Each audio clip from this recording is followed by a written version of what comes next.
ഈശോമിശിഹായ്ക്ക് സ്തുതിയായിരിക്കട്ടെ.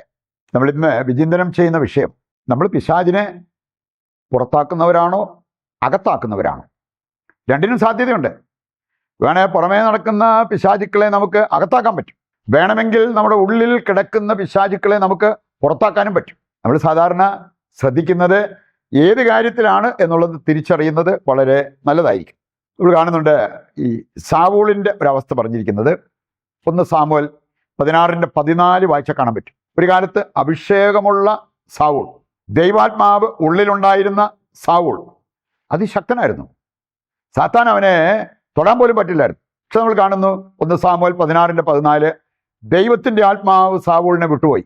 അപ്പോൾ ദുരാത്മാവ് അവൻ്റെ ഉള്ളിൽ പ്രവേശിച്ചു. പരിശുദ്ധാത്മാവ് ഇറങ്ങിപ്പോയാൽ അശുദ്ധാത്മാവ് ഉള്ളിലേക്ക് വളരെ എളുപ്പത്തിൽ കയറി വരും. ഇനി അതവനെ ശല്യപ്പെടുത്തിയതും വല്ലാത്ത ഒരവസ്ഥയിൽ സാവൂള് ജീവിക്കുന്നത് നമുക്ക് ഈ അധ്യായം വായിച്ചു കഴിഞ്ഞാൽ കാണാൻ പറ്റും.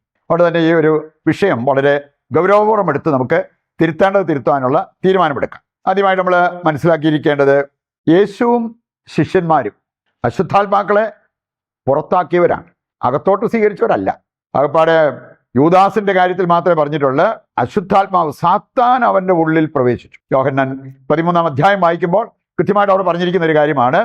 ഇനി അങ്ങനെ സംഭവിച്ചു കഴിഞ്ഞപ്പോൾ അവൻ്റെ ജീവിതം എവിടെ ചെന്നെത്തി എന്നുള്ളത് നമുക്ക് പരിചയമുള്ള കാര്യമാണ്.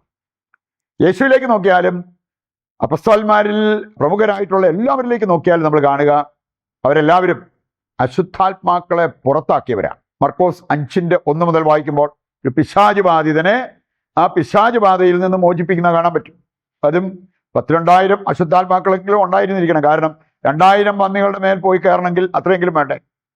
ആ രീതിയിൽ ഒരു വിടുതൽ പ്രാർത്ഥന നടത്തുന്ന യേശുവിനെ കാണാൻ പറ്റും. ലൂക്ക 4:38 മുതൽ വായിക്കുമ്പോൾ പത്രോസിന്റെ അമ്മായിയമ്മയുടെ പനിയെ ശാസിക്കുന്ന യേശുവിനെ കാണാൻ പറ്റും. പനിയെ ശാസിച്ചു എന്ന് പറഞ്ഞാൽ ആ പനിയുടെ പിന്നിൽ കാരണമായി നിന്ന അശുദ്ധാത്മാവിനെ ശാസിച്ചു. വീണ്ടും നമ്മൾ കാണുന്നുണ്ട് 8-ാം അധ്യായം ലൂക്ക 8:22 മുതൽ വായിക്കുമ്പോൾ കാറ്റിനെയും കടലിനെയും ശാസിക്കുന്ന യേശു ആ കടൽക്ഷോഭത്തിന്റെ പിന്നിൽ ഉയർന്നു നിന്ന് അശുദ്ധാത്മാവിനെ ശാസിക്കുന്നതായിട്ടാണ് നമ്മൾ അതിനെ കാണേണ്ടത്.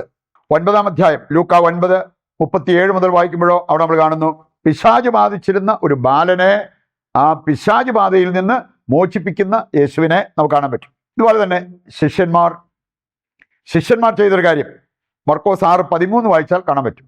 ശിഷ്യന്മാർ എല്ലായിടത്തും പോയി പ്രസംഗിച്ചു. അത് ദൈവം അവർക്ക് നൽകിയിരിക്കുന്ന ഒരു ദൗത്യമാണ് എന്ന് മനസ്സിലാക്കി എല്ലായിടത്തും പോയി പ്രസംഗിച്ചു. രണ്ടാമത്തെ കാര്യം, അശുദ്ധാത്മാക്കളെ പുറത്താക്കി, അകത്തേക്ക് സ്വീകരിക്കല്ല, പുറത്താക്കി. മറ്റുള്ളവരിൽ ഉണ്ടായിരുന്ന അശുദ്ധാത്മാക്കളെ പോലും പുറത്താക്കുന്നതായിട്ട് ഇവിടെ കാണാൻ പറ്റും. മൂന്നാമതൊരു കാര്യം, രോഗികളെ സുഖപ്പെടുത്തി. പ്രസംഗിച്ചു, അശുദ്ധാത്മാക്കളെ പുറത്താക്കി, രോഗികളെ സുഖപ്പെടുത്തി. ഇതായിരുന്നു യേശുവിൻ്റെ ഒരു ദൗത്യം. ഈ ഒരു ദൗത്യം തുടർന്ന് അപ്പസ്തോലന്മാരെ നമുക്ക് കാണാൻ പറ്റും. അപ്പസ്തോല പ്രവർത്തനങ്ങൾ 8-ാം അധ്യായം 6 മുതൽ വായിക്കുമ്പോൾ ഫിലിപ്പോസ് കർത്താവിൻ്റെ വചനം പ്രഘോഷിക്കുന്നതും ജനങ്ങളെല്ലാം അത് ശ്രദ്ധാപൂർവം സ്വീകരിക്കുന്നത്, ശ്രദ്ധയോടെ താല്പര്യത്തോടെ വചനം സ്വീകരിച്ചു. എന്താ സംഭവിച്ചത്?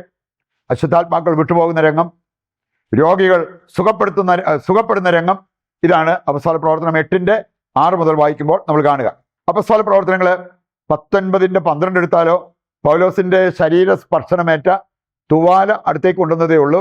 അശുദ്ധാത്മാവ് ബാധിച്ചിരുന്നവര്, അശുദ്ധാത്മാക്കൾ അലറി വിളിച്ച് ഓടുന്ന ഒരു രംഗം അവിടെ നമുക്ക് കാണാൻ പറ്റും. രണ്ടാമതായി നമ്മൾ ചിന്തിക്കുന്നത്, യേശു ശിഷ്യന്മാർക്ക് ഒരു അധികാരം നൽകിയിരുന്നു. യേശു അധികാരമുള്ളവനായിരുന്നു. ശിഷ്യന്മാർക്ക് ആ അധികാരം നൽകുകയും ചെയ്തു അശുദ്ധാത്മാക്കളുടെ മേൽ. ലൂക്ക 9:1 മുതൽ വായിക്കുമ്പോൾ അവിടെ നമ്മൾ കാണുന്നുണ്ട് പിശാചുക്കളെ ബഹിഷ്കരിക്കാൻ ശക്തിയും അധികാരവും യേശു അവർക്ക് നൽകി. ശക്തിയും അധികാരവും. ഇനി ഈ അശുദ്ധാത്മാക്കൾ ഇല്ലായിരുന്നെങ്കിൽ അങ്ങനെ ഒരു കാര്യം ചെയ്യേണ്ടതുണ്ടോ? അശുദ്ധാത്മാക്കൾ ബാധിച്ച വ്യക്തികൾക്ക് ഒരു മോചനം കിട്ടാൻ വേണ്ടിയാണ് ഇങ്ങനെ ഒരു അധികാരം ശിഷ്യന്മാരെ കർത്താവ് ഏൽപ്പിച്ചത്. മർക്കോസ് 16:17 മുതൽ വായിക്കുമ്പോൾ അവിടെ നമ്മൾ കാണുന്നുണ്ട്, അവിടെ പറഞ്ഞിരിക്കുന്നത്, ഒന്നും നിങ്ങളെ ഉപദ്രവിക്കത്തില്ല. നിങ്ങൾ വിശ്വാസികളായി ദൈവത്തിൽ വിശ്വാസം അർപ്പിച്ച് വിശ്വാസ ജീവിതം നയിച്ചാൽ മതി, ഒന്നും നിങ്ങളെ ഉപദ്രവിക്കുകയില്ല എന്ന് കർത്താവ് പറഞ്ഞിരിക്കുന്നു. കാരണം അവർക്കതിനുള്ള അധികാരം, അശുദ്ധാത്മാക്കളുടെ മേലുള്ള അധികാരം കർത്താവ് നൽകിയിരുന്നു. മൂന്നാമതായിട്ട് നമ്മൾ അറിഞ്ഞിരിക്കേണ്ട ഒരു കാര്യമുണ്ട് കേട്ടോ.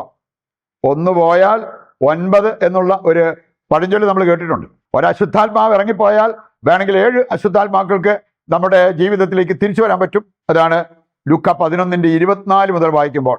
അശുദ്ധാത്മാവ് ഒരുവനെ വിട്ടുപോയാൽ പിന്നീട് സംഭവിക്കാവുന്ന ഒരു കാര്യം, ഈ അശുദ്ധാത്മാവ് തിരിച്ചു വരുമ്പോൾ പ്രവേശനം കൊടുക്കുകയാണെങ്കിൽ, പഴയ പാപത്തിലേക്ക് നമ്മൾ തിരിച്ചു പോവുകയാണെങ്കിൽ നമ്മുടെ അവസ്ഥ പഴയതിനേക്കാൾ മോശമായി തീരും. 7 അശുദ്ധാത്മാക്കളെ കൂട്ടിക്കൊണ്ട് വരും എന്നുള്ളത് ഈ വചനഭാഗം നമ്മെ പഠിപ്പിക്കുന്നുണ്ട്. അവസാനമായിട്ട് നമ്മൾ മനസ്സിലാക്കിയിരിക്കേണ്ടത്, സാത്താൻ്റെ ചില പ്രവേശന കവാടങ്ങളുണ്ട്. ഈ പ്രവേശന കവാടങ്ങൾ അടച്ചിട്ടുള്ളവരിലേക്ക് സാത്താന് പ്രവേശിക്കാൻ പറ്റത്തില്ല. നമുക്കറിയാലോ, ഒരു കെട്ടിടത്തിൻ്റെ വാതിലെല്ലാം അടഞ്ഞു കിടക്കുകയാണെങ്കിൽ, അടച്ചു പൂട്ടിയിട്ടുണ്ടെങ്കിൽ ഈസിയായിട്ട് ഒരാൾക്ക് അകത്തോട്ട് കയറാൻ പറ്റത്തില്ല. കതക് തുറന്നു കിടക്കുമ്പോഴത്തെ ആ ഒരവസ്ഥ പോലെ. അതുകൊണ്ട് പ്രവേശന കവാടങ്ങൾ നമ്മൾ അടയ്ക്കണം. അതിലേതാനും പ്രധാനപ്പെട്ട ചില പ്രവേശന കവാടങ്ങൾ. 1, ക്ഷമിക്കാതിരിക്കുന്നത് സാത്താന് നമ്മൾ നൽകുന്ന ഒരു പ്രവേശന കവാടമാണ്. 2 കൊരിന്തോസ് 2-ാം അധ്യായം 9-10 വായിച്ചാൽ പൗലോസ് പറയുന്നുണ്ട്, ഞാൻ എല്ലാവരോടും ക്ഷമിക്കും, എല്ലാവരോടും എല്ലാ കാര്യത്തിലും ക്ഷമിക്കും. അല്ലെങ്കിൽ ക്ഷമിക്കാതിരിക്കുന്ന അവസ്ഥ സാത്താൻ എടുത്ത് എനിക്കെതിരെ ഒരു കെണിയാക്കി മാറ്റും. അത് മനസ്സിലാക്കിയത് കൊണ്ടാണ് കർത്താവ് ക്ഷമിക്കുന്ന എല്ലാവരോടും ഞാനും ക്ഷമിക്കുന്നു എന്ന് പൗലോസ്ലീഹ പറഞ്ഞത്. രണ്ടാമത്തെ കാര്യം, ജാഗ്രത പാലിക്കാത്തത്. നമ്മൾ ലൂക്ക 12 മത്തായി 14 വായിച്ചു കഴിഞ്ഞാൽ, മത്തായി 24 വായിച്ചു കഴിഞ്ഞാൽ 3 കാര്യങ്ങൾ അവിടെ പറഞ്ഞിട്ടുണ്ട്. ജാഗരൂകരാവുക, ഉണർന്നിരിക്കുക, ഒരുങ്ങിയിരിക്കുക. ജാഗ്രതയില്ലാതെ പോയാൽ സാത്താൻ നമ്മുടെ ഉള്ളിൽ പ്രവേശിക്കും. അവൻ നമ്മിൽ അവൻ്റെ ഭരണം സ്ഥാപിക്കും എന്നുള്ള കാര്യം നമ്മൾ മറക്കരുത്. നമ്മൾ കാണുന്നുണ്ട് 2 തീമോത്തി 2-ാം അധ്യായം 26-ാമത്തെ വചനം എടുത്താൽ അവിടെ പറഞ്ഞിട്ടുണ്ട്, സാത്താൻ അവൻ്റെ ഇഷ്ടനിർവഹണത്തിന് നമ്മളെ അടിമകളാക്കാൻ നോക്കും. നിങ്ങൾ ജാഗരൂകരാണെങ്കിൽ അവൻ്റെ കെണിയിൽ പെടാതിരിക്കും. ജാഗരൂകരാണെങ്കിൽ, ആ ജാഗ്രത നമുക്ക് വളരെ പ്രധാനപ്പെട്ടതാണ്. മൂന്നാമത്തേതാണ് ആന്തരിക മുറിവ്. ആന്തരിക മുറിവ് സാത്താൻ്റെ ഒളിത്താവളമാണ്. എന്തെങ്കിലും ആന്തരിക മുറിവ് നമുക്കുണ്ടെങ്കിൽ നമ്മൾ ഇരുന്ന് പ്രാർത്ഥിച്ച് ആന്തരിക സൗഖ്യം പ്രാപിക്കണം. അല്ലെങ്കിൽ സാത്താൻ അത് ഒളിത്താവളമാക്കി മാറ്റും. 4-ാമത്തേതാണ് മുൻകോപം. സാത്താൻ്റെ ഒരു സ്വഭാവ രീതി കൂടിയാണ്. വെളിപാട് 12:11 മുതൽ വായിച്ചു കഴിഞ്ഞാൽ കാണാൻ സാധിക്കും. കോപത്താൽ നീങ്ങുന്ന സാത്താനെ, പിശാചിനെ അവിടെ നമുക്ക് കാണാൻ പറ്റും. അപ്പോൾ അതുകൊണ്ട് ഈ മുൻകോപി ശരിക്കും സാത്താൻ ഒരു എൻട്രി പോയിന്റ്, പ്രവേശന കവാടം നൽകുകയാണ്. അവസാനത്തേതാണ് അനുസരണക്കേട്. അനുസരണക്കേട് സാത്താൻ, നമ്മുടെ ദൈവത്തോടുള്ള അനുസരണക്കേട് സാത്താൻ വളരെ ഇഷ്ടപ്പെടുന്ന ഒരു കാര്യമാണ്. ഉൽപ്പത്തി 3 സർപ്പത്തിൻ്റെ രൂപത്തിൽ വന്ന് അവനെ ദൈവത്തെ അനുസരിക്കാതിരിക്കാൻ പ്രേരിപ്പിക്കുന്നതും അതുമൂലം സംഭവിച്ച കാര്യങ്ങളൊക്കെ നമുക്കറിയാവുന്നതാണ്. ഈ കാര്യങ്ങൾ ഹൃദയത്തിലേക്ക് ഏറ്റെടുത്തുകൊണ്ട് നമുക്ക് പിശാചിനെ പുറത്താക്കുന്നവരായി മാറാം. ഒരു കാരണവശാലും പിശാചിനെ അകത്തേക്ക് സ്വീകരിക്കാതിരിക്കാൻ വേണ്ട ആ ഒരു ജാഗ്രത പാലിക്കാൻ വേണ്ട കൃപയ്ക്കായി ദൈവത്തോട് പ്രതിഷ്ഠാ ജപത്തിൽ പങ്കുചേർന്ന് പ്രാർത്ഥിക്കാം. ദൈവത്തിൻ്റെ വചനം ഹൃദയത്തിലേക്ക് ഏറ്റെടുത്തവരാണ് നമ്മൾ. ദിവ്യകാരുണ്യത്തിൻ്റെ ആശീർവാദത്തിനായിട്ട് നമ്മൾ പ്രാർത്ഥിച്ചൊരുങ്ങുന്നു. നിങ്ങളുടെ പ്രത്യേക നിയോഗങ്ങളെല്ലാം ഈ അൾത്താരയിൽ സമർപ്പിച്ച് ദൈവത്തിൻ്റെ അനുഗ്രഹത്തിനായിട്ട് യാചിക്കുക. നമ്മുടെ പ്രാർത്ഥനാ നിയോഗങ്ങൾ കർത്താവ് കൈക്കൊള്ളുന്നു എന്ന വിശ്വാസത്തോടെ ദൈവത്തെ സ്തുതിച്ചുകൊണ്ട് ദിവ്യകാരുണ്യത്തിൻ്റെ ആശീർവാദം നമുക്കിപ്പോൾ സ്വീകരിക്കാം. യേശുവേ നന്ദി, ഹല്ലേലൂയ. യേശുവേ ആരാധന, യേശുവേ നന്ദി, യേശുവേ സ്തുതി.